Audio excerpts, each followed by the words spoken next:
sistem manajemen pergudangan itu dilaksanakan 2 SKS, kemudian apa saja yang akan dipelajari nanti akan saya sampaikan berdasarkan RPS-nya, kemudian apa saja yang menjadi aturan perkuliahan dan penilaiannya nanti akan saya sampaikan juga dalam kesempatan ini, termasuk dasar-dasar teori mengenai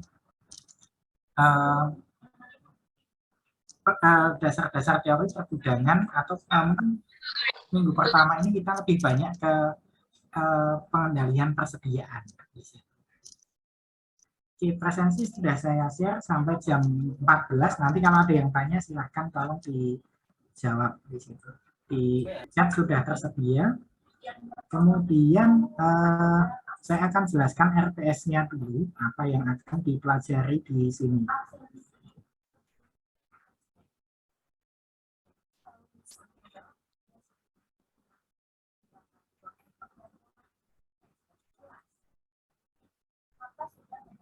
Oke,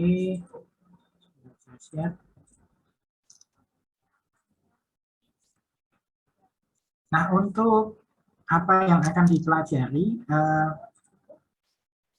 bisa dilihat di RPS-nya. Kita nanti akan capaian pembelajarannya adalah Anda memahami bagaimana konsep gudang, kemudian bagaimana melakukan analisis dan perencanaan kebutuhan gudang, dan kemudian memahami proses integrasi fasilitas gudang ke dalam warehouse management system. Nah, itu yang akan Anda pelajari di kuliah ini. Nah, kemudian apa saja yang dipelajari? Di sini kita akan belajar Introduction to Inventory Management, jadi pengantar terhadap manajemen persediaan. Kemudian yang berikutnya kita akan belajar mengenai replenishment strategy, bagaimana strategi untuk pengisian kembali di situ atau pengadaan. Kemudian ada inventory management performance measurement. Jadi ini lebih kepada bagaimana kita mengendalikan performansi atau mengukur performansi yang kita miliki, dan selanjutnya kita baru masuk ke pabrik. Jadi 3 pertemuan awal itu sebenarnya masih dasar-dasar dari manajemen persediaan. Mungkin ada beberapa teori yang sudah saya sampaikan di mata kuliah yang lainnya, nanti akan kita coba kupas kembali di sini. Kemudian setelah ini kita lebih banyak memahami bagaimana organisasi dari gudang, kemudian proses yang ada di gudang, storage system, bagaimana sistemnya, kemudian ada warehouse layout, bagaimana kita menentukan layoutnya dan sebagainya. Kemudian sampai nanti akan ada tugas besar. Jadi tugas besarnya adalah membuat rencana untuk layout ya di situ. Mungkin dalam penyampaian materi nanti saya akan lebih cepat di situ. Kadang materi-materi ini saya percepat karena mungkin dasarnya, karena di 3 pertemuan awal itu kadang itu sudah terpenuhi, sehingga mungkin bisa dipercepat sampai hanya 2 kali dan sebagainya, sehingga nanti kita punya waktu untuk kuis dan sebagainya. Untuk tugas ini seperti ini ya, ini adalah 50% ini didapatkan dari tugas dan tugas besar, kemudian ujian tengah semesternya adalah 25%, UAS 25%. Untuk aturan perkuliahannya sama seperti perkuliahan saya yang lainnya.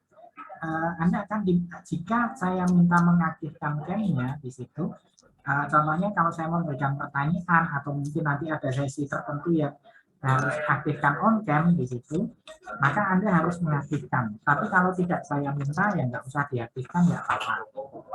Kemudian untuk penilaian, untuk bagi yang ketika diminta mengaktifkan tidak bisa mengaktifkan kamera di situ, nanti saya akan memberikan punishment.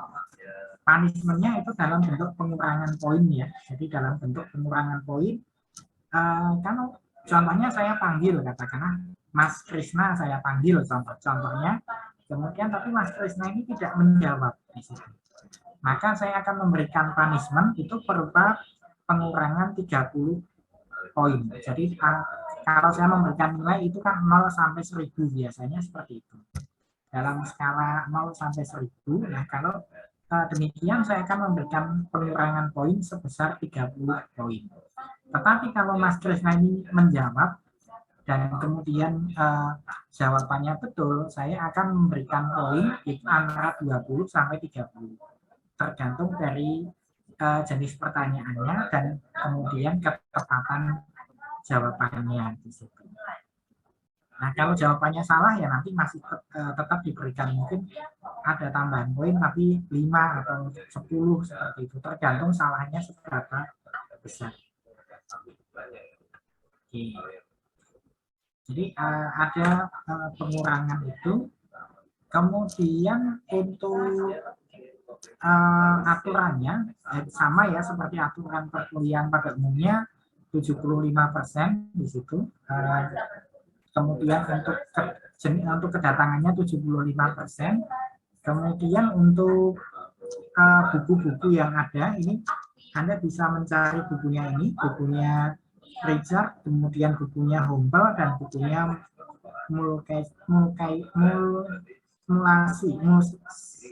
Mulsi and Shadow ini. Ini Anda bisa cari di Genlib ya, di situ tinggal Anda download saja, nanti kemudian bisa Anda pelajari. Di sini membahas tentang warehouse management. Kemudian kalau yang Mulsi ini lebih ke subregion logistik program for warehouse management. Jadi ini adalah buku yang digunakan. Kemudian di pertemuan pertama kita akan mengenalkan dulu introduction to inventory management. Di kuliah sebelumnya Anda sudah bisa untuk mengenali bagaimana konsep dari procurement atau pengadaan, kemudian bagaimana hal itu dilakukan. Kemudian di semester keempat ini Anda akan mengenal bagaimana kita menyimpan inventory dan bagaimana konsep inventory itu berlangsung. Konsep inventory itu sendiri bagaimana? Oke. Kemudian saya akan share ini dulu slide-nya.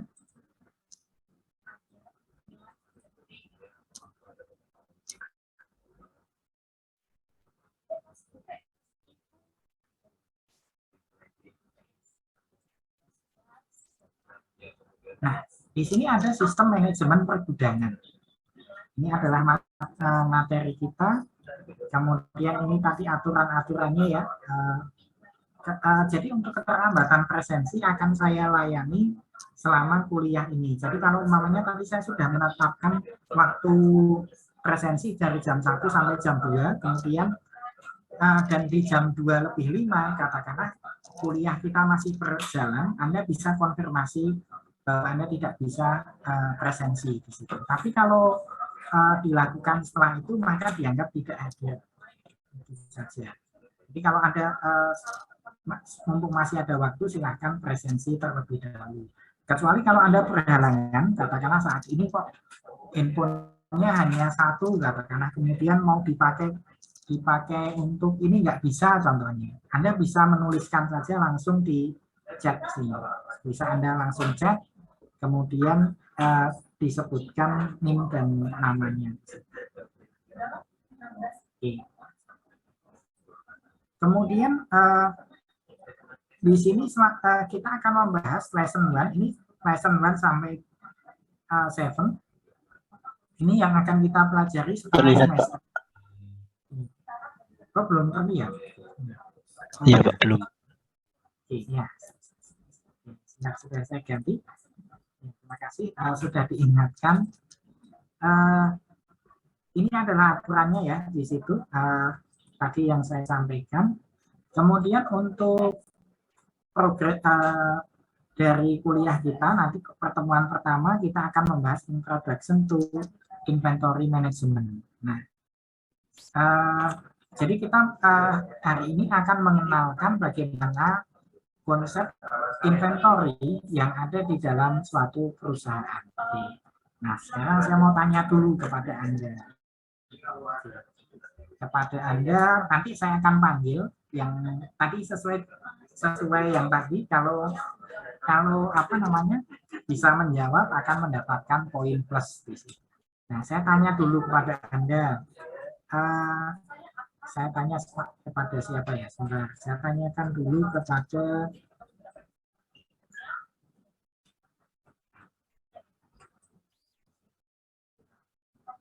Mas Gilang. Oke, saya mau tanya kepada Mas Gilang Zaki. Ya, Pak. Berikan videonya, Mas Gilang. Oke. Benar. Mas Gilang, kenapa kita harus menyimpan persediaan?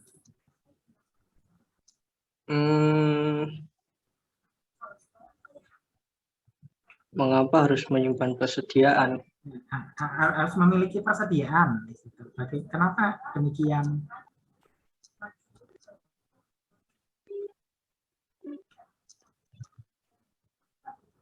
Menurutmu saja, menurut yang kamu paham. Menurut saya itu, Pak, agar dapat memproduksi barang dengan baik, Pak. Maksudnya nggak terlalu berlebihan dan nggak terlalu kekurangan gitu loh, Pak. Tidak terlalu berlebih, tidak terlalu kekurangan. Yang tidak terlalu berlebih produksinya atau bahannya? Bahannya, Mas, Pak. Bahannya. Oke, terima kasih Mas Gilang. Ya, Pak. Tadi Mas Gilang menjawab bahwa untuk inventory supaya tidak terlalu berlebih dan tidak kekurangan. Nah, nanti yang lainnya nanti di sesi selanjutnya. Nah, tapi yang disampaikan Mas Gilang itu sudah mendekati tepat ya, bahwa kenapa kita harus memiliki persediaan di situ. Karena persediaan ini kalau di dalam suatu di dalam manajemen persediaan ini berupa sebagai kekayaan perusahaan yang memiliki peran penting dalam operasi bisnis. Maksudnya persediaan, kalau Anda punya usaha toko lah, katakanlah toko kecil saja, tidak usah toko yang swalayan ya. Katakanlah orang tua Anda punya toko kelontong. Kemudian di sana orang tua Anda suatu saat kulaan itu membeli barang dagangan gitu ya. Berarti kan orang tua Anda memindahkan kekayaan yang tadinya dalam bentuk uang cash, katakanlah dirubah menjadi gula, katakanlah, atau dirubah jadi minyak dan seterusnya. Sehingga orang tua Anda memiliki persediaan gula, memiliki persediaan minyak untuk dijual kembali. Nah, di dalam perusahaan juga sama, persediaan ini sebagai kekayaan perusahaan, di mana ini nanti memiliki peran penting untuk operasi bisnis yang dijalankan. Nah, kalau dalam konsep yang pertama, bisnisnya apa? Kalau bisnisnya potong rambut, katakanlah ya persediaan itu bisa jadi berupa silet yang bisa digunakan untuk untuk memotong rambut-rambut yang halus contohnya, atau mungkin kalau itu industri jasa yang lainnya, contohnya industri jasa katakanlah pendidikan, katakanlah bisa jadi persediaan itu adalah berupa kertas-kertas yang akan digunakan untuk ujian dan sebagainya. Nah, kalau dalam manufaktur yang namanya persediaan ini bisa terdiri dari bermacam-macam hal, bisa jadi adalah bahan baku, bahan pembantu, barang dalam proses, kemudian ada barang jadi, dan persediaan suku cadang. Ini adalah persediaan yang ada di manufaktur. Nah, kenapa kita perlu melakukan persediaan? Tadi yang dijawab Mas Gilang bahwa supaya tidak terlalu berlebih, tidak kekurangan. Nah, itu alasan kita memerlukan persediaan. Nah, ada juga beberapa alasan yang lainnya. Di sini adanya ketidakpastian permintaan. Permintaan itu adalah suatu hal di luar organisasi yang kadang tidak bisa ditentukan, tidak bisa dipengaruhi oleh perusahaan itu sendiri. Dan kemudian ada lagi ketidakpastian pasokan dari supplier. Jadi kalau kita gambarkan perusahaan itu sebagai suatu sistem di situ, nah sistemnya itu kan kalau di dalam pemodelan sistem itu kan nanti kan ada sistem, kemudian ada lingkungan. Nah, perusahaan ini kalau kita konsepsikan sebagai suatu sistem dan permintaan itu didapatkan dari lingkungan, itu adalah suatu hal yang tidak bisa dikendalikan. Karena kita tidak bisa meminta lingkungan kita untuk memesan dalam jumlah sekian di situ. Jumlah sekian itu kan tidak bisa dalam perusahaan yang pada umumnya kan tidak bisa. Termasuk ketidakpastian dari supplier. Supplier ini juga sama, suppliernya di sini ada ketidakpastian dari supplier itu terkait dengan persediaan. Contohnya kalau Anda mau pesan suatu produk di situ atau suatu bahan dan bahannya itu langka di situ, itu kan pasti ada ketidakpastian. Bisa jadi hari ini ada, bisa jadi besok tidak ada. Atau contohnya kayak kelangkaan minyak goreng lah. Kayak kemarin itu kan ada kelangkaan minyak goreng ya. Di mana di banyak supermarket, banyak warung, banyak toko tidak tersedia minyak goreng. Padahal kita salah satu penghasil kelapa sawit kan gitu. Nah itu kenapa? Karena bisa jadi karena ada ketidakpastian pasokan atau mungkin ada ketidakpastian permintaan. Yang tadinya permintaannya 100 per bulan, tiba-tiba ada lonjakan sampai 1000 di situ. Nah, ini bisa diantisipasi atau tidak tergantung dari ketersediaan pasokan yang kita miliki. Kemudian ada ketidakpastian tenggang waktu pemesanan.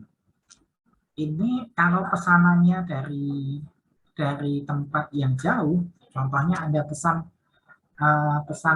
suatu komponen dari Cina, karena contohnya, kemudian dikapalkan dengan kapal kargo. Bisa jadi ada ketidakpastian mendaratnya itu bisa jadi karena ketika cuacanya baik itu bisa jadi dalam waktu 1 minggu sudah mendarat, tetapi kalau tidak itu bisa molor sampai 2 minggu seperti itu. Jadi ada ketidakpastian tenggang waktu atau lead time ya. Nah, tujuan diadakan persediaan adalah memberikan layanan yang terbaik pada pelanggan, memperlancar proses produksi, mengantisipasi kemungkinan kekurangan persediaan atau stock out. Sebenarnya tadi kok. Dan kemudian menghadapi fluktuasi harga. Nah, fluktuasi harga ini juga kadang tidak pasti. Seperti halnya kalau Anda punya usahanya contohnya yang terkait dengan lombok ya atau cabai. Suatu saat harga cabainya bisa jadi 1 kilonya 80.000, tapi di saat yang lainnya itu harga cabainya bisa jadi hanya 15.000 di situ. Itu kan ada ketidakpastian. Atau contoh produk yang lainnya adalah buah katakanlah. Contohnya Anda bikin usaha jus buah.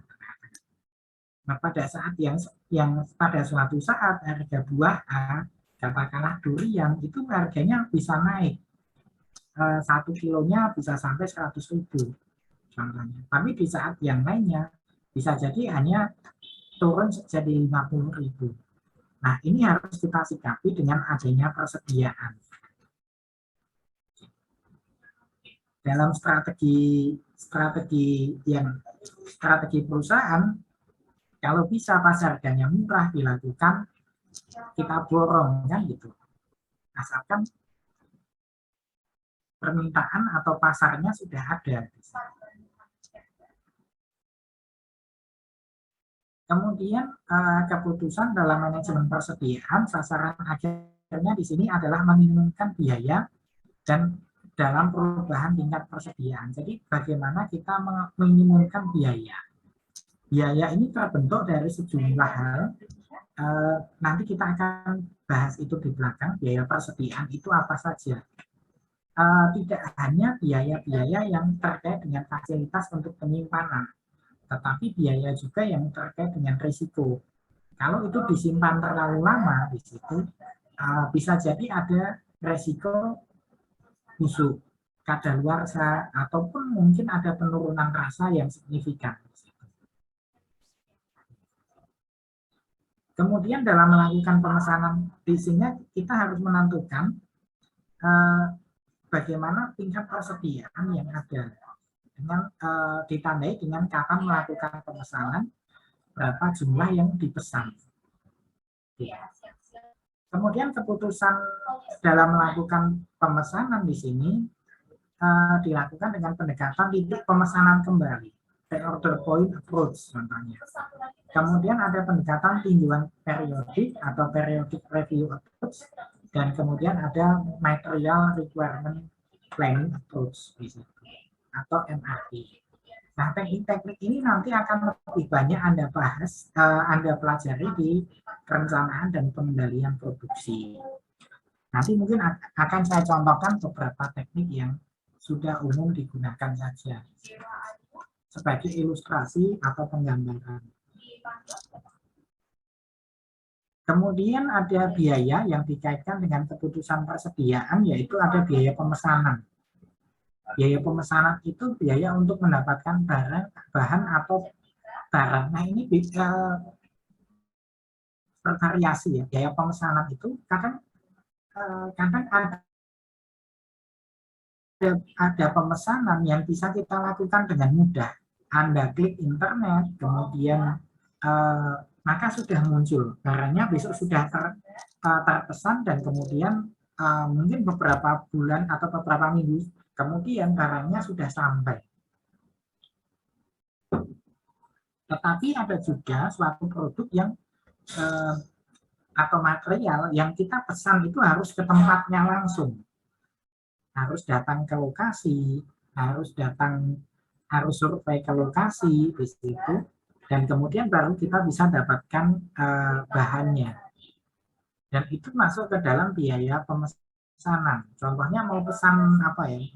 Contohnya Anda mau pesan berlian, berliannya ada di Kongo atau di Zimbabwe sana atau di situ. Dan itu tidak di internet, tidak ada yang jual, hanya Anda harus beli langsung ke sana. Maka di sini biaya kos untuk pemesanan tadi terbang ke Zimbabwe itu harus Anda tanggung sebagai biaya pemesanan. Kemudian ada biaya penyimpanan di sini. Biaya penyimpanan ini terdiri dari biaya modal, biaya simpan, dan biaya resiko. Kalau modalnya itu pinjam dari bank di situ, pinjam dari bank, maka di sini ada biaya modal. Katakanlah Anda pinjam 50 juta untuk beli beli kain, katakanlah. Contohnya Anda usaha menjual baju-baju muslim, katakanlah, yang besok biasanya penjualannya akan meningkat mendekati lebaran, kan seperti itu. Maka Anda butuh biaya modal untuk kulaan dulu. Bisa jadi itu kalau Anda sebagai retailer, yaitu Anda kulaan baju-bajunya. Kemudian kalau Anda sebagai produsen, itu biasanya Anda kulaan bahan-bahannya. Nah, biaya selama itu belum laku, belum dilempar ke pasar, ini masih harus disimpan. Nah, termasuk modal ini juga belum kembali, sehingga harus ada biaya modal, biaya untuk pengembalian dan cicilan dan sebagainya, atau membayar bunganya. Kemudian ada biaya simpan. Biaya simpannya ini sendiri biaya untuk penyimpanan. Kalau Anda mau menyimpan daging di situ, daging katakanlah Anda potong sapi 5 ekor, kemudian besok mendekati lebaran mau dijual, contohnya. Potongnya katakanlah saat ini.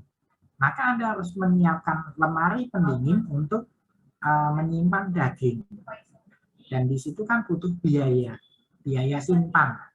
Bisa jadi itu adalah biaya alatnya, biaya sewa alat, ataupun juga biaya listrik dan seterusnya. Kemudian ada biaya risiko.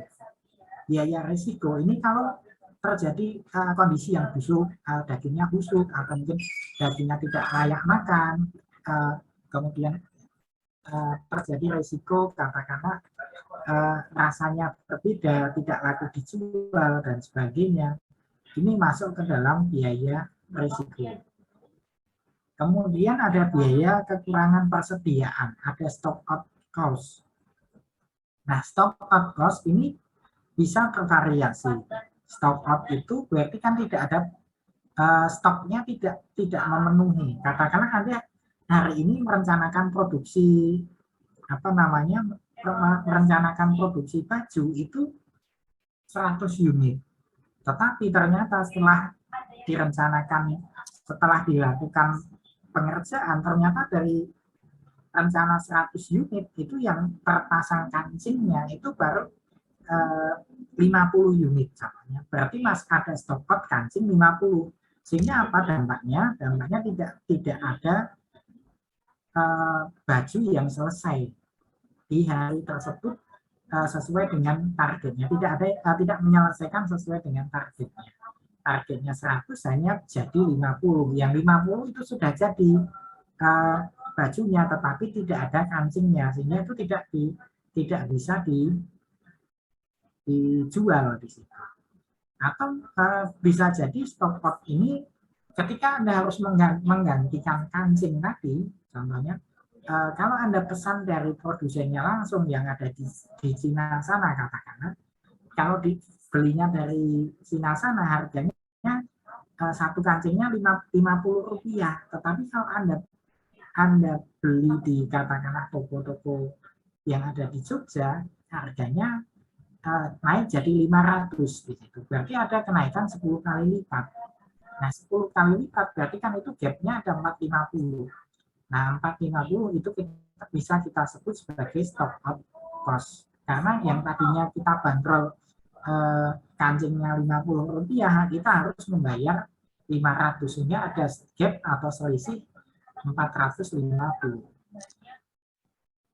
Kemudian ada biaya yang dikaitkan dengan kapasitas. Di sini ada biaya lembur, latihan tenaga kerja, biaya perputaran tenaga kerja. Ini sudah jadi salah satu biaya. Dulu di kelas ekonomi itu kan Anda sudah diajarkan ya bagaimana menghitung harga pokok produksi dan sebagainya.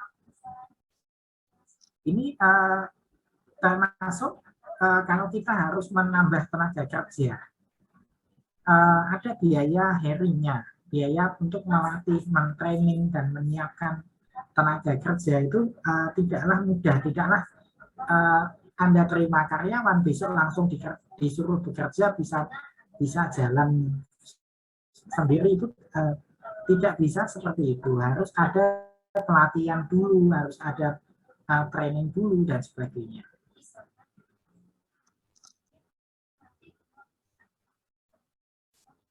Kemudian ada biaya bahan atau barang sendiri. Ini juga menjadi salah satu biaya dalam persediaan. Dalam manajemen persediaan, intinya mengatur tingkat persediaan yang tepat agar jumlahnya tidak terlalu besar dan tidak terlalu kecil. Itu yang disampaikan Mas Gilang tadi. Nah, kemudian semakin tinggi tingkat perputarannya, ini jadi kalau kita punya persediaan yang banyak di sini, maka resikonya tingkat perputaran uangnya itu menjadi lambat. Contohnya tadi kita kembali ke contoh sederhana, Anda jualan toko kelontong tadi. Kalau Anda kulaan gula itu kulaknya 1 ton, sementara itu pembelian per harinya itu hanya 10 kilo, maka dibutuhkan waktu 1000 hari untuk menghabiskan gula tadi. Sehingga uang yang harus Anda bayarkan di awal untuk kulaan 1 ton tadi harus tertahan sekian hari untuk kembali. Nah, di perusahaan juga sama. Kalau perputarannya itu cepat, katakanlah hari ini jualan, hari ini kita beli atau kita pengadaan, pengisian dan ada replenishment, pengisian kembali hari ini, kemudian besok barangnya sudah habis, itu perputaran modalnya cepat di situ. Perputarannya cepat. Berarti contohnya kalau warungnya tadi, kita kembali ke contoh warung yang sederhana tadi ya. Contohnya nah, koneksinya sedang tidak stabil. Oke. Nah, kalau tadi di warung tadi itu ada kulaan 1 ton, tetapi tingkat penjualan gulanya itu 1 hari 100 kilo, maka hanya butuh waktu 10 hari, modalnya sudah kembali plus dengan keuntungannya. Tetapi kalau tingkat serapan pasarnya 1 hari hanya 10, sementara 10 kilo, sementara Anda jualan Anda sudah kulaan 1 ton, maka dibutuhkan waktu sekitar 1000 dibagi dengan 10. Berarti ada 100 hari yang harus dilewati supaya produknya itu baru laku terjual. Dan ini kalau Anda punya modalnya unlimited itu tidak masalah. Tetapi kalau modalnya terbatas, ini kan harus dialokasikan ke benda-benda yang lain atau ke bahan-bahan yang lainnya.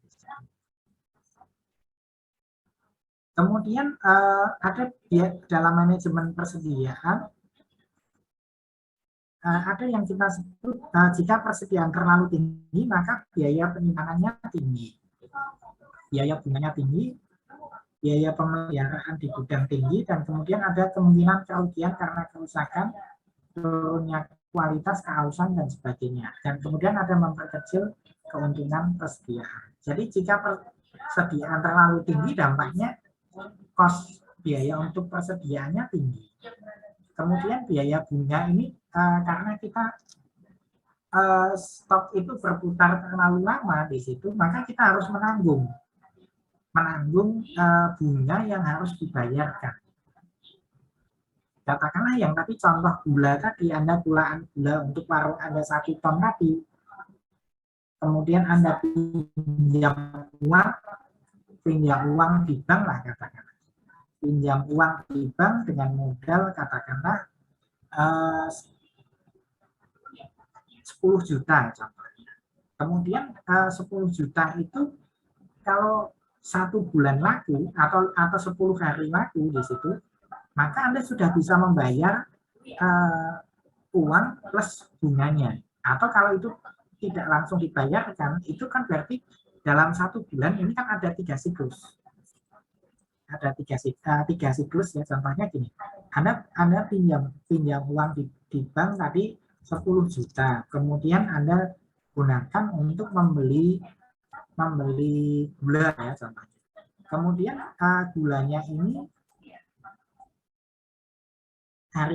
Anda beli di sini 10 juta, kemudian hari ke 10 ini sudah habis. Gulanya ini sudah habis contohnya. Kemudian uangnya 10 juta itu masih Anda pegang lagi. Kemudian Anda belikan gula lagi di sini, maka yang tadinya contohnya belinya 10 juta ya, berarti dapat 1000 kilo. 1 kilonya kan berarti 10.000, anggap aja seperti itu. Kemudian Anda jual 12.000. Anda jual 12.000 per kilo. Maka dalam putaran pertama ini Anda sudah untung. Jadi uang 10 juta ini akan jadi 12 juta. Kemudian Anda putar lagi di sini uang 10 juta, kemudian akan jadi dapat lagi 12 juta. Katakanlah dengan harga yang sama. Berarti Anda sudah mengantongi untung 4 juta. Kemudian di sini 10 hari selesai, kemudian ke minggu yang ketiga di sini sampai minggu ke-30 ini masih sama, sehingga total keuntungan yang Anda dapatkan ini kan total transaksi yang ada ini 12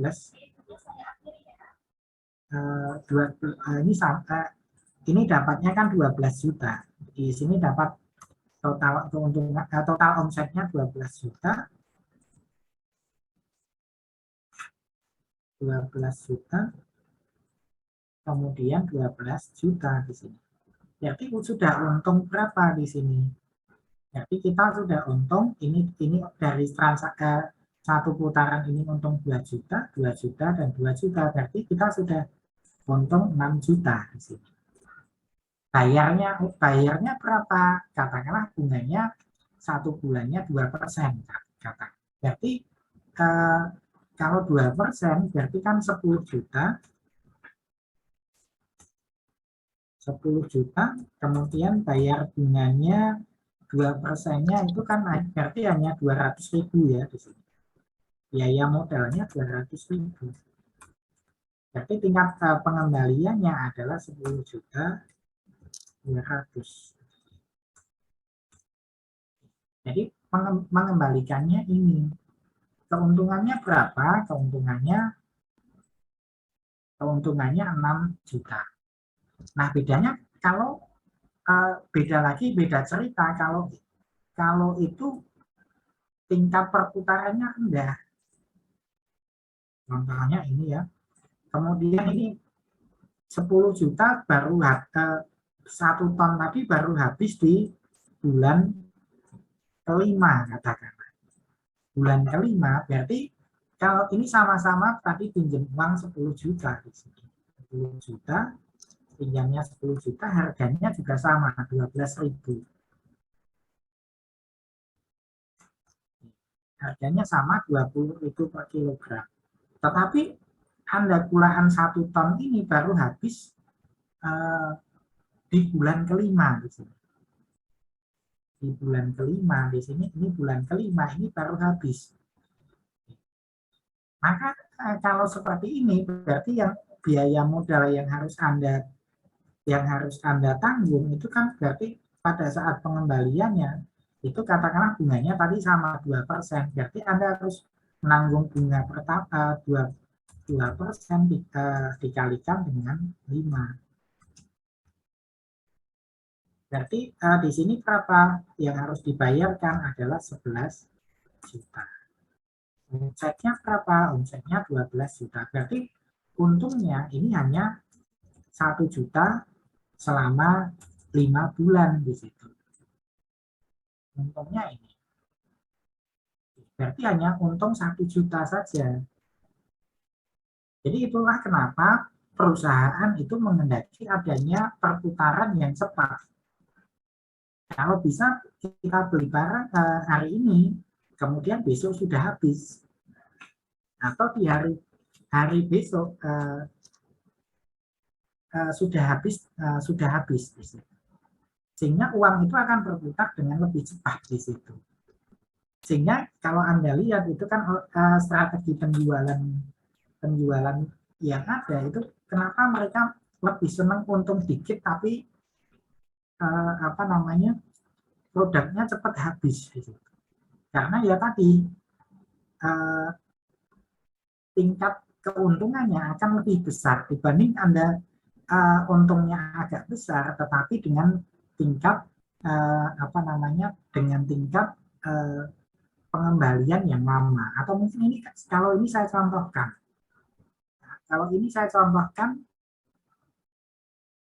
Jualannya 14.000 contohnya. 14.000 per kilo. Maka ini kalau kita hitung di sini, ini adalah 14.000, maka akan menjadi 14 juta. Untungnya berapa? Ini untungnya ini dikurangi dengan 11 juta. Untungnya 3 juta, tetapi waktunya adalah 5 bulan seperti itu. 5 bulan. Sementara yang tadi itu sudah 3 kali putaran. 1 bulan sudah habis jualan 12.000 per kilo, satu bulannya sudah habis. Sudah habis 3 kali di situ.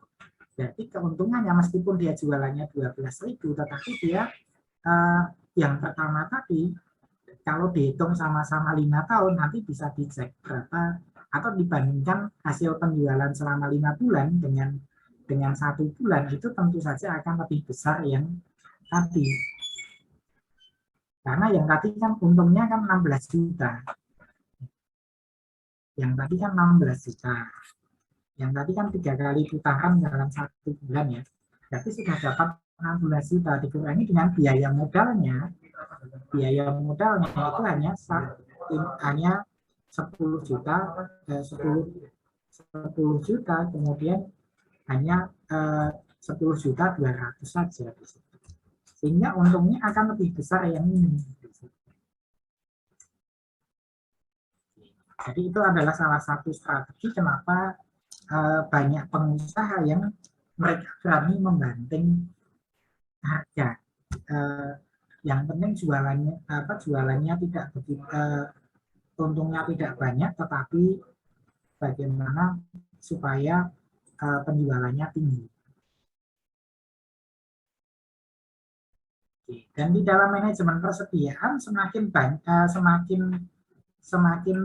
lama disimpan itu rawan terjadinya penurunan. Jadi kalau di dalam teori persediaan ada yang namanya perishable. Perishable itu kadaluarsa. Nah, ada juga yang kita sebut sebagai deteriority. Deteriority ini contohnya kalau Anda punya flash disk di sini, deteriority itu Anda punya flash disk yang besarnya atau kapasitasnya hanya 1 giga di situ. 1 giga saja. Maka itu sudah mengalami keusangan. Jadi ada yang namanya keusangan dan ada yang namanya kadaluarsa. Kalau kadaluarsa ini terkait dengan makanan, terkait dengan apa ya? Terkait dengan makanan biasanya atau produk yang bisa mengalami penurunan nilai atau jamuran dan sebagainya itu masuk ke perishable. Tapi kalau ada deteriority ini kaitannya dengan produk teknologi. Contohnya Anda punya apa ya? Anda jualan disket lah katakanlah. Jualan disket itu mungkin Anda masih punya 1 kontainer katakanlah. Tetapi sekarang disket kan orang sudah tidak lagi menggunakan. Teknologinya sudah usang, kita sebut seperti itu. Atau mau jualan charger yang apa namanya? Charger Nokia katakanlah. Nokia yang tipe 3310 misalnya. Itu kan sudah mengalami keusangan, di mana penggunanya sudah tidak sebanyak dulu lagi di situ. Dan di situ itu ada risikonya. Kalau Anda terlalu banyak menyetok produk di situ dan kemudian teknologinya sudah terganti, maka akan ada kemungkinan kerugian karena keusangan itu. Kemudian jadi tujuannya memang kita dalam persediaan itu tidak boleh terlalu besar, tidak boleh terlalu kecil. Kalau terlalu kecil, ya tadi ada resikonya tadi, di mana kita harus menyediakan persediaan, membeli dari di luar supplier dan sebagainya. Atau kita bisa kehilangan pesanan.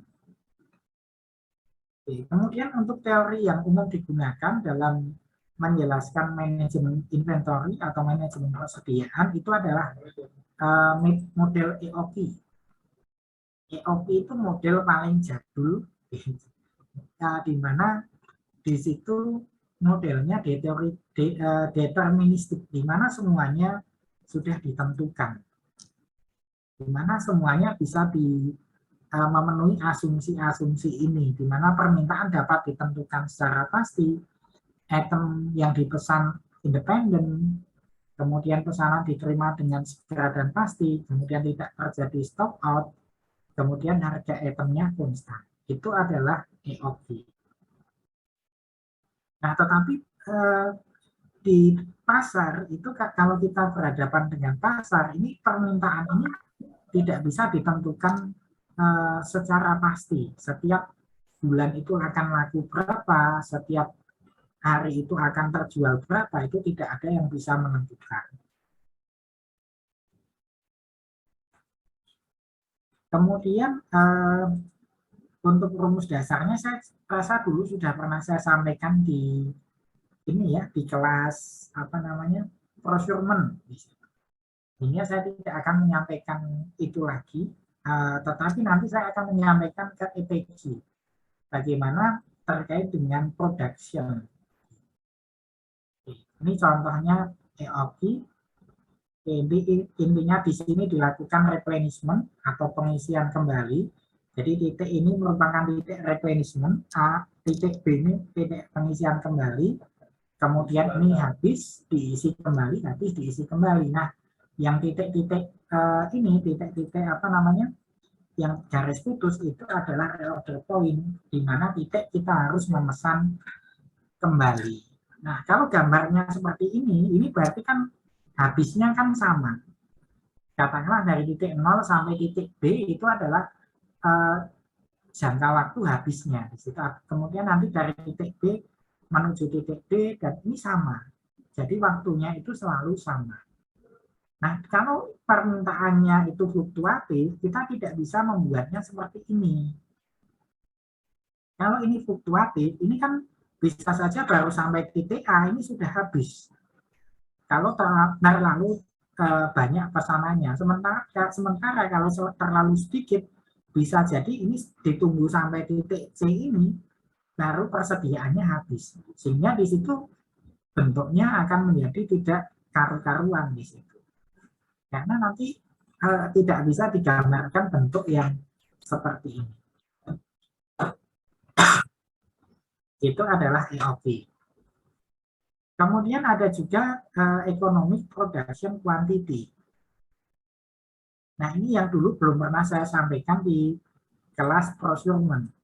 Karena ini terkait dengan persediaan yang ada di internal kita. Jadi kalau EOQ itu economic order quantity, itu berarti kan terkait dengan pesanan. Jadi hubungannya adalah pihak kita sebagai pihak produsen dengan supplier kita. Nah, kalau yang EPG ini hubungannya antara kita saja, antara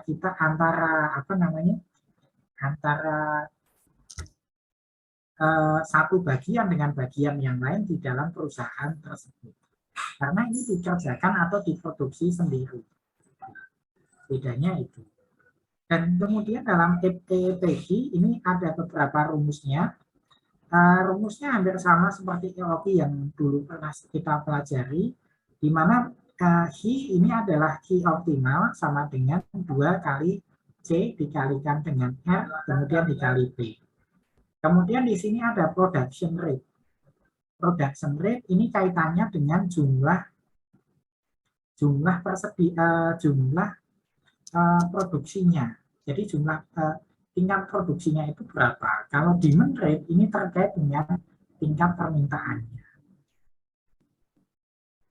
Kemudian ada P sama dengan unit production cost, sama P besar. Kemudian C ini adalah setup cost, dan H adalah holding cost.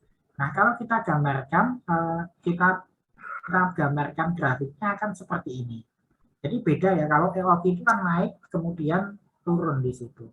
Kalau EPG ini kan produksinya satu persatu, tidak bisa langsung ajaib seperti apa ya, seperti produksi 1000 candi dalam satu malam kan tidak bisa seperti itu. Produksinya bertahap. Nanti ini dihabiskan juga bertahap. Bedanya itu economic production quantity. Oke, kemudian ada optimum length of production run. Ini adalah jumlah panjang produksinya. Kita bisa hitung nilainya adalah Q dibagi dengan P, kemudian ada production reorder point in units. Nah, kenapa kita perlu menghitung ini? Karena nanti kaitannya dengan persediaan yang ada di gudang. Jadi kalau di gudang itu berapa, kita harus bisa mempertimbangkan titik puncaknya ini berapa sih di situ. Oh, ternyata titik puncaknya ini adalah sekian ribu unit. Maka kita harus bisa mengantisipasi jumlah yang ada di gudang itu bisa gudang kita bisa mengcover itu. Oke, kemudian ini adalah suatu demand of an item di sini is jadi suatu demand suatu permintaan untuk suatu jenis produk adalah 20.000 unit per tahun. Dan kemudian ada 250 hari kerja. Kemudian production rate itu adalah 100 unit per hari. Dan kemudian lead time-nya adalah 4 hari. Jadi lead time ini adalah waktu untuk produksinya. Kemudian unit production cost-nya adalah $50. Kemudian holding cost adalah $10. Dan kemudian setup cost-nya adalah $20 per sekali jalan. Jadi setup ini biaya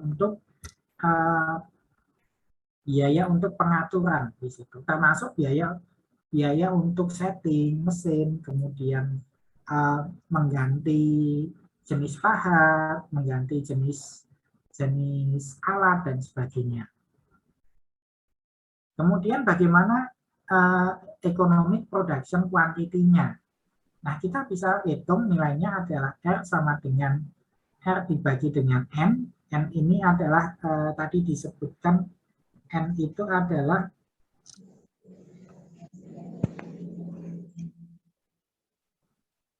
jumlah liter di situ. Itu adalah N-nya atau jumlah produksinya di situ atau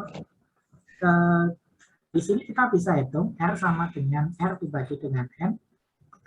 N itu hari kerja, tadi N itu hari kerja. Kemudian dalam 1 tahun jumlah produksinya adalah 20.000. Kemudian jumlah hari kerjanya 250. Sehingga 1 hari berapa adalah 80 unit setiap harinya.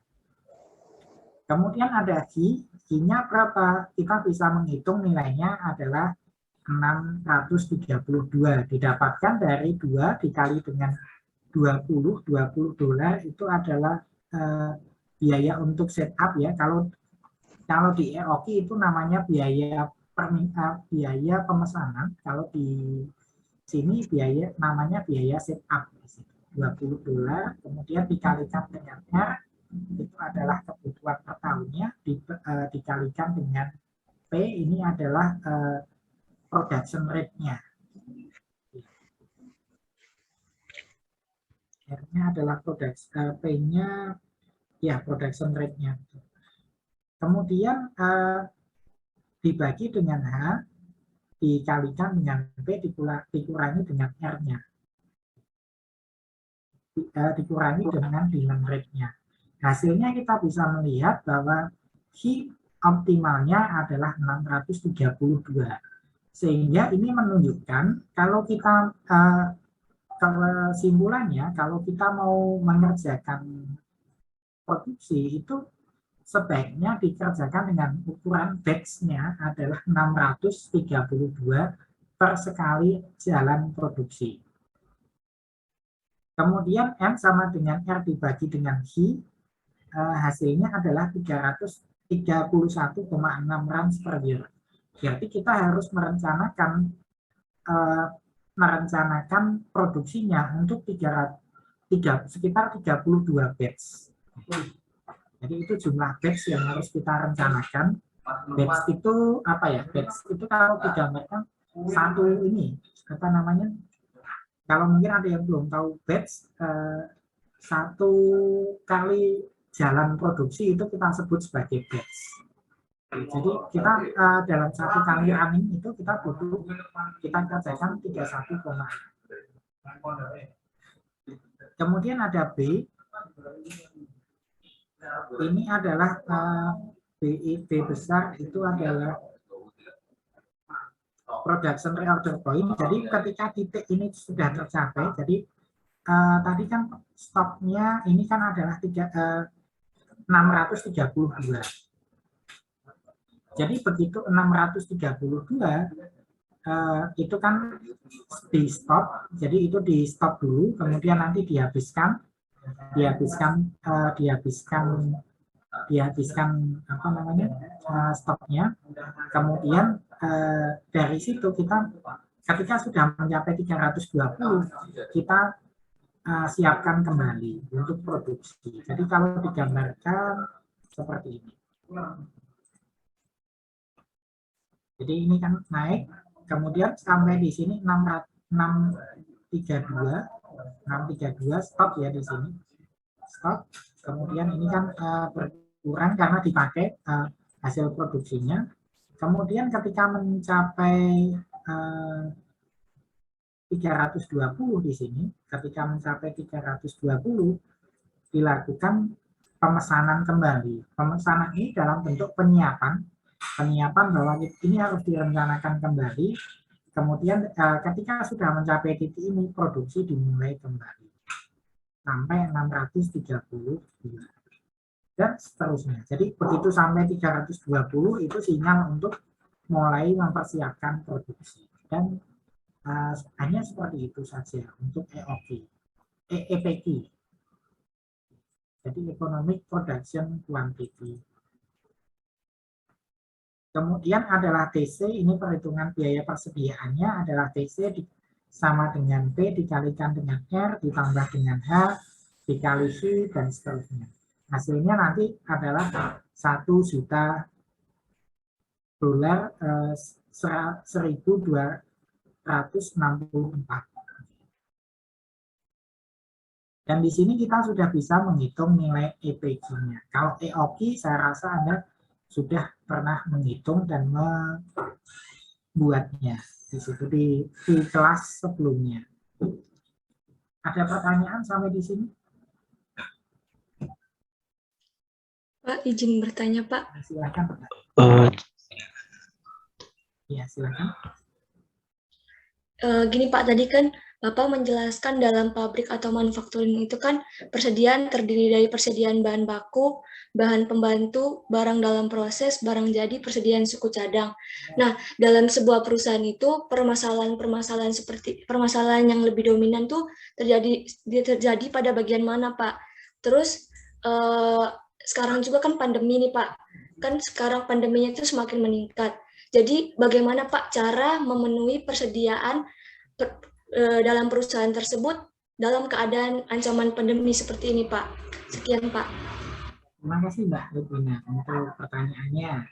Pertanyaannya sangat bagus sekali. Tapi di bagian mana yang mengalami konflik ya tadi lebih konflik. Jadi kalau di perusahaan itu konflik ini bisa jadi gini. Kalau saya gambarkan, ketika tidak ada kesatuan, tidak ada kesamaan, kesamaan persepsi di antara bagian-bagian yang ada. Nah, kalau konflik yang muncul ini kan biasanya ada bagian marketing. Bagian marketing ini kan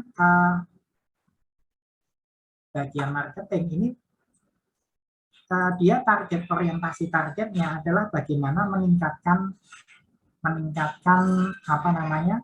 penjualan. Bagaimana supaya tingkat salesnya itu, tingkat penjualannya itu semakin lama semakin tinggi di situ. Karena apa? Karena komisinya kan semakin banyak itu kan semakin banyak yang terjual, biasanya komisinya yang didapatkan atau rewardnya itu semakin tinggi.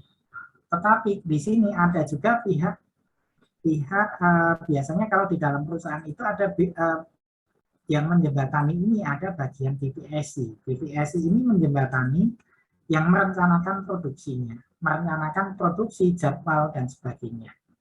Kemudian di sini ada bagian gudang. Ada bagian gudang. Kemudian ada bagian produksi. Nah, konflik yang ada ini biasanya di antara bagian-bagian ini. Karena yang marketing itu ini gudang, ini produksi. Katakanlah di bagian marketing ini sudah menyetujui katakanlah mau menandatangani untuk pesanan 1 juta unit, katakanlah. Entah itu unit kompor gas atau unit apa di situ ya. Kemudian ada bagian PPSI. Bagian PPSI ini kan akan merencanakan. Kalau ini ada pesanan 1000 unit, ini mau selesai kapan di situ? Di sini kan kalau ini 1 juta unit, ini mau selesai kapan, berapa termnya, berapa jangka waktunya, dan sebagainya. Kemudian di sini ada lagi bagian gudang. Ini kalau sebenarnya ada satu lagi bagian procurement. Bagian procurement ini biasanya bisa jadi ini di bawahnya PPSI atau di bawahnya ini kan ada di bawahnya, bisa jadi di bawahnya PPSI atau berdiri sendiri. Procurement ini kan akan merencanakan kurang T ya, procurement-nya kurang T. Nah, kalau ini kita mau terima pesanan 1 juta unit, kita harus melihat di sini. Bagian PPSI ini akan melihat kapasitasnya produksi berapa 1 bulan. Di situ. Oh, ternyata 1 bulan itu hanya mampu mengerjakan 150.000 unit. Nah, ini 150.000 unit per bulan dalam kapasitas reguler. Kemudian nanti di sini produksinya kalau itu ditingkatkan, di-up lagi, katakanlah pakai lembur, ini mungkin hanya bisa sampai sekitar 60.000 saja per bulannya. Berarti kalau ini overtime ya, sehingga totalnya hanya sekitar 210.000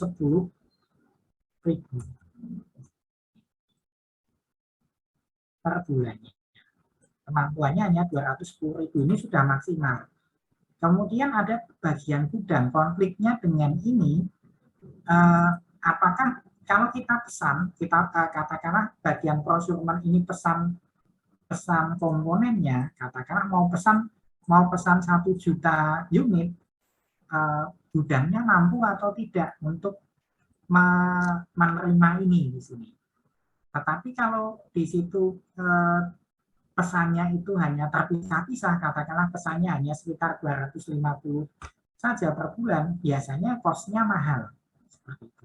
Sehingga ini bisa saja terjadi konflik di sini. Konfliknya ini antara procurement dengan gudang, kemudian nanti PPSI dengan bagian produksi di situ. Nah, kalau ini katakanlah ini harus selesai 3 bulan, nah, ini akan lebih menjadi konflik lagi. Karena apa? Karena kemampuan produksinya hanya 210.000 per bulan. Kemudian di sini gudang ini hanya mampu menyimpan itu 250.000 unit, entah itu produk jadi ataupun bahannya. Dan kalau ini diminta 3 bulan selesai di situ, maka ini akan terjadi konflik. Nah, ketika konflik ini nanti akan direncanakan lagi mana yang harus ditingkatkan di sini. Apakah bisa nggak ini dinego lagi di sini? Biasanya ini kan akan nego lagi. Bisa nggak jadi 4 bulan? Bisa nggak jadi 5 bulan di situ?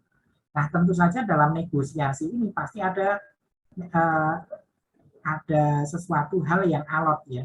Karena si pemesannya menghendaki 3 bulan sudah selesai. Di sini mampunya hanya kemampuan yang dimiliki hanya sekitar 5 bulan selesai di situ. Ini 5 bulan, kalau dihitung-hitung kan 4-5 bulan kalau ini. Kalau jumlahnya sekitar seperti ini. Sehingga apa? Ya nanti kalau termasuk pembiayaan juga, ini juga bisa menjadi konflik di sana. Karena apa? Pembiayaannya, contohnya modalnya itu hanya mampu mengcover 500 unit saja di situ. Maka kalau itu mau 1 juta diterima, pembayarannya seperti apa, terminnya seperti apa, dan sebagainya apa. Kalau itu selesai baru dibayarkan, itu kan tentu harus nomboi dulu ya, seperti harus membayarkan dulu contohnya. Seperti itu. Dan kalau ini sampai tidak jadi di sini, sampai tidak jadi ini biasanya bagian marketingnya ini yang akan kehilangan reward, kehilangan apa namanya bonus dan sebagainya. Jadi di perusahaan seperti itu.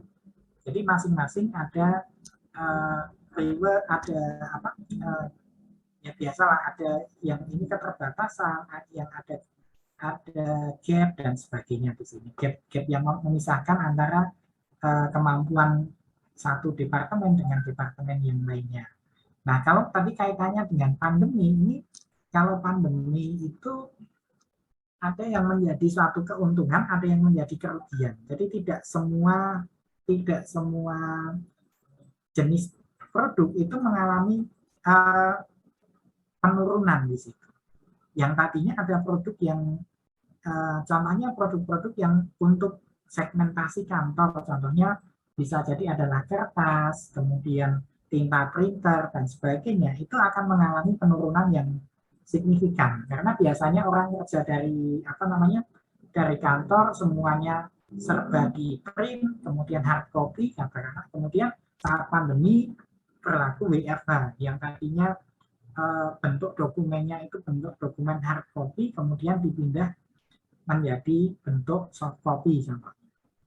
Di situ pasti akan terjadi penurunan atau terkait dengan tapi ada juga yang mengalami kenaikan di situ. Di beberapa survei itu di produk makanan dan sebagainya yang tadinya itu atau produk yang untuk pencegahan COVID katakanlah hand sanitizer lah, itu kan juga mengalami peningkatan di situ, peningkatan yang sangat luar biasa di awal pandemi itu. Setelah pandemi itu berjalan, saya rasa permintaannya akan normal lagi. Tapi dulu di awal-awal itu kan terjadi kelangkaan di situ. Sama halnya seperti minyak goreng hari ini di situ, di mana minyak gorengnya langka dan sebagainya. Sehingga antisipasinya kalau hal seperti ini biasanya antisipasinya tidak bisa diantisipasi secara preventif. Biasanya perusahaan itu memiliki antisipasi yang ketika baru terjadi nanti akan ditangani seperti itu. Dan karena ada kasus-kasus khusus ya, kecuali beda halnya kalau dalam perencanaan produksinya mungkin seperti orang jualan baju lah. Ketika mau lebaran itu kan penjualannya sangat meningkat, itu kan sudah bisa diprediksi.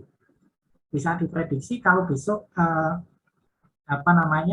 mau lebaran, kita contohnya sudah direncanakan produksinya 2 kali lipat, 3 kali lipat, atau berapa kali lipat di situ, atau mungkin sudah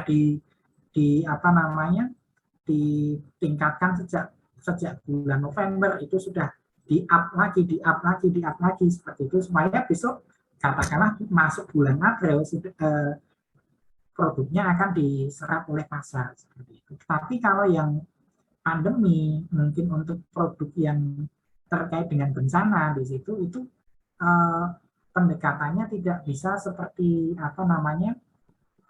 seperti yang predictable, yang bisa diprediksi lah seperti itu. Ya, mungkin itu yang dapat saya sampaikan, Mbak Lutfina. Adakah pertanyaan yang lainnya? Silakan. Saya Pak izin bertanya boleh Pak? Saya Pak, mohon izin bertanya Pak. Mas Devi itu. Oh iya Pak, sebentar saya on cam dulu Pak. Iya. Iya Pak. Gini Pak, tadi kan sesuai yang Bapak jelasin bahwa persediaan itu kan merupakan hal yang vital dari perusahaan ya Pak. Bisa dibilang juga persediaan itu kekayaan dari suatu perusahaan nih Pak. Dan sebagaimana kita ketahui juga, yang namanya persediaan itu kan berarti masuk di aktiva lancar suatu perusahaan, betul ya Pak? Ya, betul. Nah, pertanyaan saya gini Pak, jika terjadi ketidakoptimalan pada bidang persediaan nih Pak, apakah itu bisa menjadi salah satu faktor penyebab dari turunnya nilai aset suatu perusahaan Pak? Ya. Terima kasih Pak. Jadi pertanyaannya kalau tidak optimal berarti itu bisa turun ya. Benar Mas Dev itu. Tadi ketika persediaannya terlalu banyak tadi berarti kan nilai asetnya itu bisa menjadi rendah di situ. Jadi yang katakanlah atau mengalami mengalami kalau tidak disimpan dengan baik contohnya. Contohnya gini, kalau kita hari ini katakanlah membuat handphone lah contohnya. Handphone, kemudian perusahaan sudah merencanakan produksi 1 juta handphone dengan spesifikasi adalah 4G, 4G gitu, 4G ya. Kemudian tiba-tiba muncul adanya aturan tidak adanya regulasi dan perizinan terkait dengan 5G. Nah, otomatis yang persediaan yang kita miliki katakanlah nilainya akan menjadi turun. Katakanlah kita sudah pesan komponen untuk produknya contohnya gini ya, saya ilustrasikan saja. Contohnya kita dari komponen yang ada kita estimasikan bahwa nilainya adalah 1 juta. Kalau ini dijual dengan kondisi orang masih menggunakan 4G, persediaan yang kita miliki masih menggunakan 4G, atau 2 juta lah, saya tulis di sini 2 juta. Kemudian ketika muncul adanya 5G di sini, otomatis kan nilai kalau kita jualan 2 juta lagi ini kan tidak bisa. Bisa jadi ketika Anda sebagai produsen handphone jualan spesifikasi 4G untuk harga 2 juta, ini pesaingnya akan semakin banyak di situ. Sehingga mau tidak mau nilainya ini kan harus turun. Harus turun jadi paling tidak 1.500.000. Sehingga di sini ada penurunan nilai akibat ini yang kita sebut sebagai deteriorasi. Ada penurunan nilai akibat keusangan. Produknya masih sama, tetapi sudah usang karena teknologinya sudah berubah lagi, yang tadinya 4G kemudian jadi 5G. Contohnya seperti itu. Termasuk halnya kalau terjadi perishable. Perishable ini kadaluarsa. Contohnya suatu saat ada contohnya perusahaan keripik tela lah. Contoh yang sederhana saja. Contohnya perusahaannya keripik tela, singkong lah katakanlah. Singkong ini harganya suatu saat harganya murah, katakanlah jadi 1 kilonya 3.000 contohnya. 3.000 per kilo. Kalau yang biasanya ini harganya 4.000 contohnya. Terjadi pengurangan 1.000 kan lumayan di situ. Nah, tetapi seiring dengan di sini harganya turun, juga diikuti dengan penurunan permintaan terhadap keripik singkong contohnya. Nah, kalau ini kita sudah pesan di sini 100 kilo, 1 ton lah katanya. 1 ton kita pesan di sini, kemudian tingkat serapannya yang ada di pasar itu hanya laku jualan dari singkong yang ada itu kita hanya bisa jualan katakanlah 300 kilo contohnya. Berarti kan singkong yang 1 kilo ini harus kita simpan 3,3 bulan. 3,3 bulan itu baru baru laku. Nah, kalau ini produknya perishable bisa jadi rasanya singkong yang disimpan 1 hari atau 1 minggu ini akan berbeda dengan rasa singkong yang sudah disimpan 2 bulan, 3 bulan di situ. Sehingga apa? Bisa jadi ini contohnya yang 2 bulan itu masih enak rasanya, masih teksturnya masih sama, kemudian rasanya masih renyah ketika digoreng. Tetapi ketika sudah masuk penyimpanan di atas 2 bulan, itu kan harus disingkirkan atau dipisahkan, atau mungkin harus dipilih-pilih mana yang singkong yang masih baik kualitasnya dan sebagainya, sehingga kemungkinan ada resiko busuk dan seterusnya. Sehingga itu harus dipertimbangkan di sini dalam persediaan. Tidak serta-merta semua yang murah itu akan efisien. Bisa jadi itu sama saja atau mungkin justru malah lebih mahal di situ. Karena kita harus menyimpan untuk karena serapan pasar kita hanya 300 kilo, kalau kita paksakan beli 1 ton dan kemudian sehingga kita harus memilah yang 400 kilo itu harus kita pilah benar-benar lagi di situ. Mana yang rasanya masih sama, mana yang rasanya sudah beda di situ.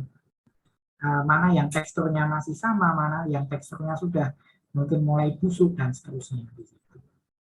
Dan itu kalau dari 400 kilo kok hanya 200 kilo yang bisa diproses, berarti kan kita harus membuang 200 kilo. Nah, nanti kita bisa melihat kalau kita pesan aja dengan harga normal itu setiap bulannya pesan 300 kilo itu berapa biayanya.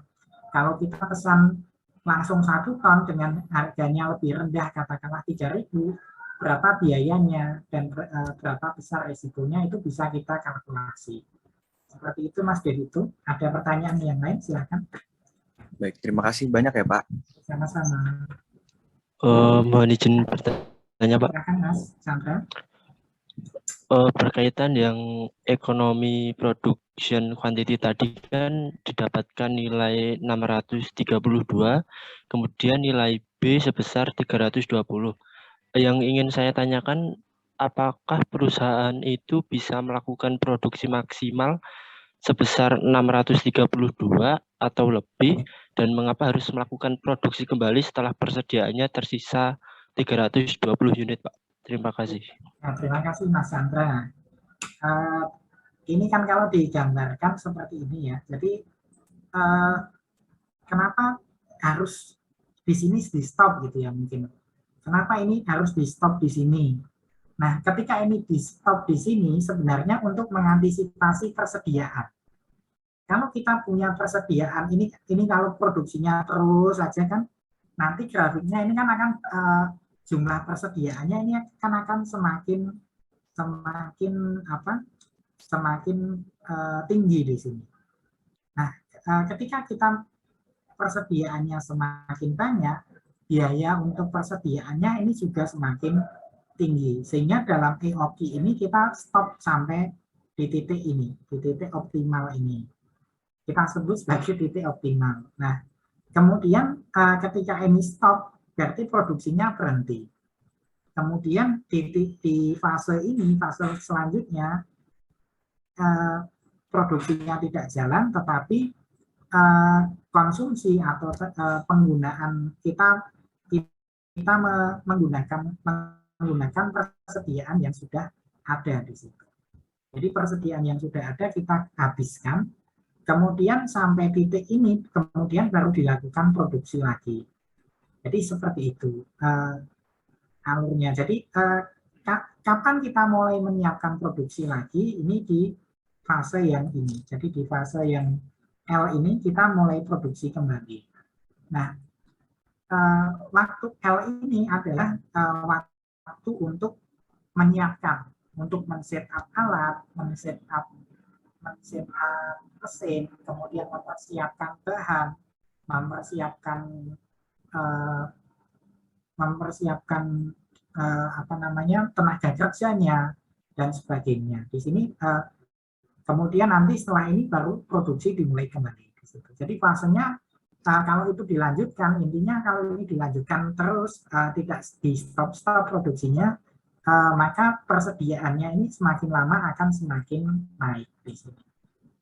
Karena kan asumsi dasar dari EPQ ini adalah permintaannya tetap. Jadi kalau contohnya gini, kalau kita produksi hari ini 100, kemudian dipakai untuk produksi adalah 80 contohnya tadi. Ini kan permintaannya adalah 80. Kemudian produksinya dalam 1 kali seharinya itu adalah 100 unit. Berarti kan hari pertama kalau ini mungkin saya coba pakai Excel saja ya. Saya tampilkan di Excel.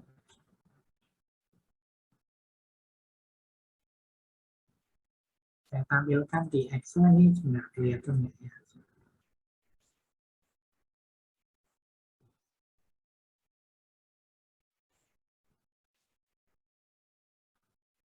Terus, nah contohnya ini kan produksinya 100, kemudian demand-nya 80. Ini produksinya 100, kemudian demand-nya 80. Ini demand. Kemudian di sini inventory-nya. Inventory ini adalah 100 dikurangi dengan 80 di sini. Nah, kalau ini kita biarkan terus, ini 100, kemudian 80, ini saya copy paste saja di sini sampai sini.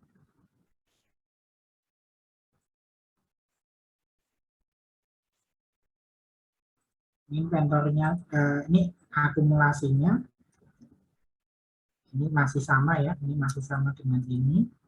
Kemudian ini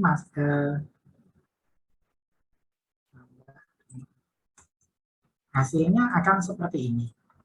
Jadi tadi kalau ini dilanjutkan terus, maka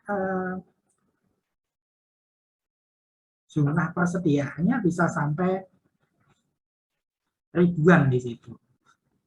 Nah, ketika kita stop di sini, kemudian tadi pada sampai 632 ya, 632 di sini berarti sampai titik ini lah, sampai titik ini di stop katakanlah 32 berarti kurangi 92, 632.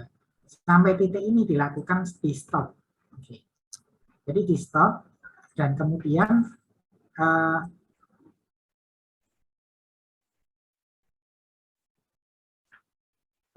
sampai titik ini, kemudian di sini mulai produksi kembali.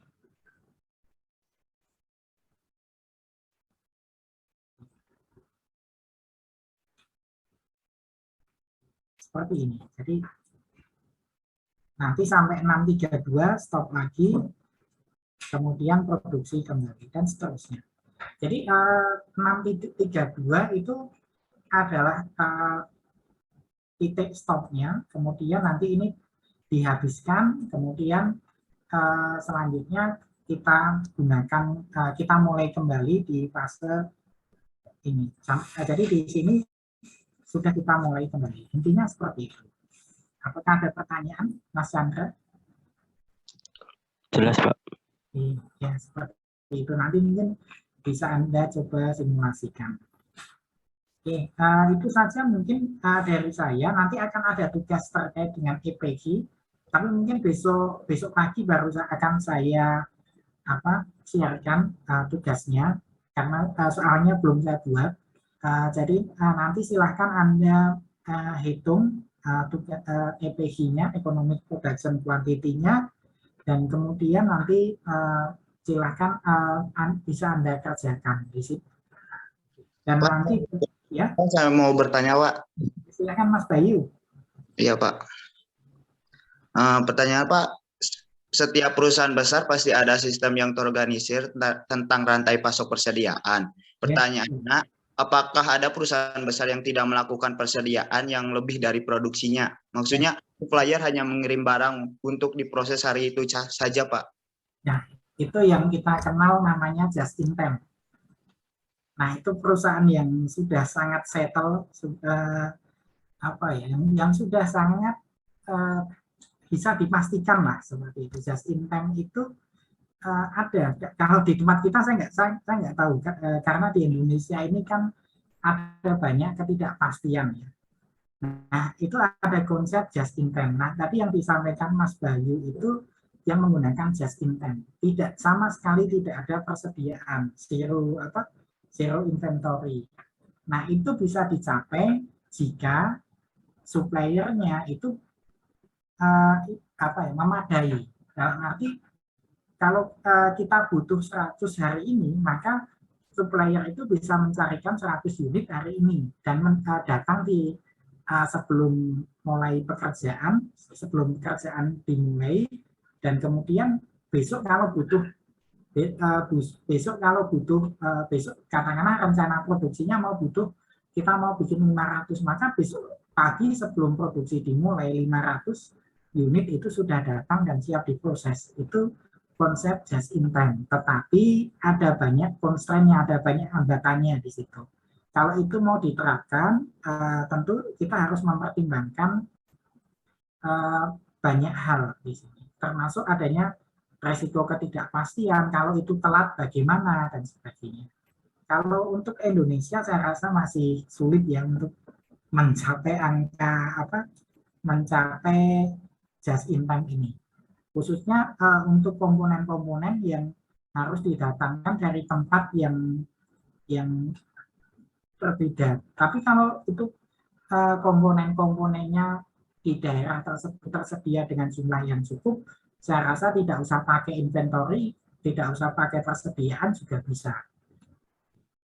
Tapi kalau tidak mencukupi dan harus didatangkan dari tempat yang lain, yang mungkin ada resiko kemacetan, resiko bencana, resiko terjadinya stok kosong dan sebagainya, itu kalau mau menerapkan seperti itu berarti harus menyiapkan skema, menyiapkan pola produksi yang lainnya di situ.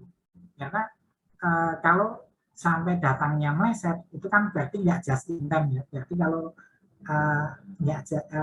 kalau meleset berarti itu harus direncanakan ulang di situ. Nah, kalau hari itu katakanlah tidak tersedia, maka kita harus mempersiapkan karyawannya ini mau diapakan di situ. Apakah mau dipulangkan ataukah diberikan pekerjaan lain yang tersedia di situ. Itu tentu saja kan kalau karyawannya hanya satu kan tidak menjadi secara ekonomi kan tidak bermasalah. Tapi kalau karyawannya 1000 kemudian tidak ada stok yang datang di situ dan tidak mengerjakan apa-apa, tentu saja itu menjadi pemborosan. Seperti itu Mas Bayu, ada pertanyaan silakan. Terima kasih Pak. Karena waktunya sudah habis, saya cukupkan dulu ya sampai sekian. Besok kita ketemu lagi di pertemuan selanjutnya. Jangan lupa untuk tugasnya besok siang silahkan bisa dicek di e-learning. Oke, sekian dari saya. Wassalamualaikum. Waalaikumsalam warahmatullahi wabarakatuh. Terima kasih Pak. Waalaikumsalam warahmatullahi wabarakatuh.